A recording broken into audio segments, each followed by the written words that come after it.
नमस्कार, अयोध्याज मिनीवर्ल्ड या यूट्यूब चॅनलमध्ये आपलं स्वागत आहे।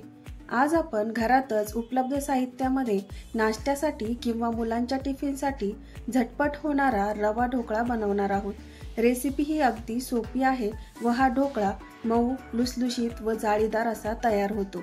चला रेसिपीला सुरुवात करूया। हा ढोकळा बनवण्यासाठी इथे मी 1 वाटी जाड रवा मिक्सरला फिरवून घेतला आहे। तुम्ही बारीक रवाही इथे वापरू शकता। यानंतर इथे मी अर्धा कपापेक्षा थोडंसं जास्त कमी आंबट दही घेतलंय। दह्यामुळे ढोकळ्याला छान अशी आंबटसर चव येते। तर आता इथे आपल्याला चवीनुसार मीठ टाकून घ्यायचं आहे। सारख्याच कपाने इथे मी 1 कप पाणी घेतलं आहे। पहिल्यांदा इथे मी अर्धा कप पाणी घातलंय। मिक्स करून जर गरज पडली तर पाणी वापरायचं आहे। तुमचा रवा किती पाणी शोषतो या अंदाजाने आपल्याला पाणी लागेल तसं वापरायचंय। ढोकळ्यासाठीचं बॅटर तयार झालेलं आहे। आता इथे 10 ते 12 मिनिट झाकण ठेवून आपल्याला साईडला ठेवायचं आहे, म्हणजे रवा छान फुलून येईल। आपलं पीठ भिजतंय तोपर्यंत इथे एक कुकरचा डबा घेतलाय। यात 1 चमचा तेल टाकून घेतलंय आणि ब्रशने सगळीकडे हा डबा ग्रीस करून घेतलेला आहे। यामुळे ढोकळा आपला लवकर सुटला जातो। याऐवजी तुम्ही वाटी किंवा केक टीनही वापरू शकता। गॅसवर एका कढईमध्ये 2 ग्लास पाणी गरम करायला ठेवलं आहे। आता यामध्ये आपल्याला स्टँड ठेवून घ्यायचा आहे आणि झाकण ठेवून आपल्याला मीडियम फ्लेमवर पाणी गरम करून घ्यायचं आहे। तर आता पीठ भिजवून 10 मिनिट झालेले आहे। तर झाकण काढून बघूया, पीठ हे आपलं थोडंसं घट्ट वाटतंय। तर यामध्ये रवा बघा छान असा फुलून आलेला आहे। चमच्याने व्यवस्थित मिक्स करून घ्यायचा आहे। आता यामध्ये आपल्याला बारीक कट केलेली हिरवी मिरची टाकून घ्यायची आहे। आता यामध्ये आपल्याला थोडंसं पाणीही टाकून घ्यायचं आहे। मिश्रण घट्ट आहे, गरज वाटल्यास यामध्ये अजूनही पाणी तुम्ही वापरू शकता।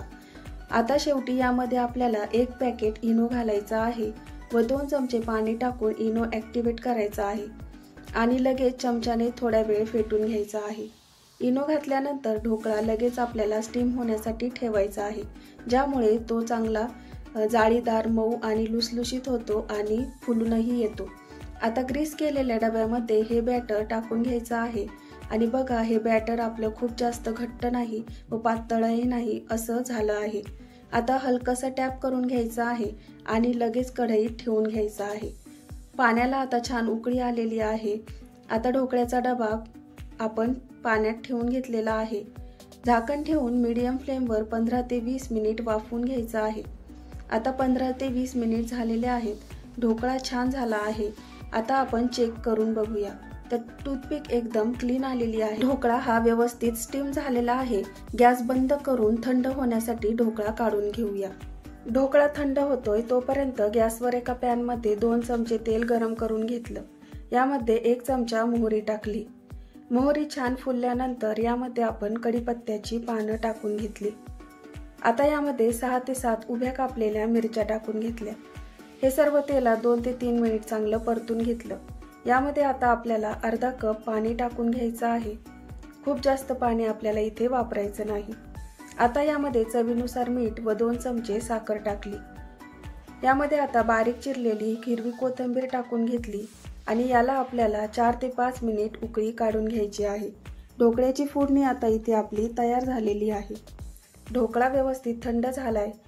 आता याला वरून 1 प्लेट ठेवून उलट करून डब्याला हलकंसं टॅप करून घ्यायचं आहे, म्हणजे ढोकळा हा आपला पटकन सुटून येतो।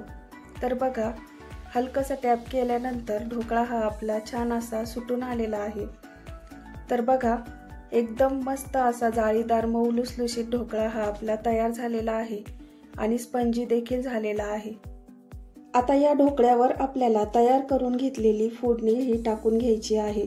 तर बघा, सर्व बाजूंनी जाईल अशी प्रकारे आपल्याला ही फोडणी टाकून घ्यायची आहे। आता हा ढोकळा आपल्याला कट करून घ्यायचा आहे। तर तुम्हाला ज्या आकारात आवडेल, छोट्या मोठ्या कुठल्याही आकारामध्ये हा ढोकळा तुम्ही कट करून घेऊ शकता। तर इथे मी चौकोनी आकारामध्ये हा ढोकळा कट करून घेतलेला आहे।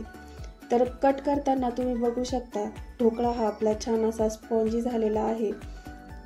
तर बघा, एकदम मस्त जाळीदार, मऊ, लुसलुशीत असा ढोकळा आपला तयार आहे।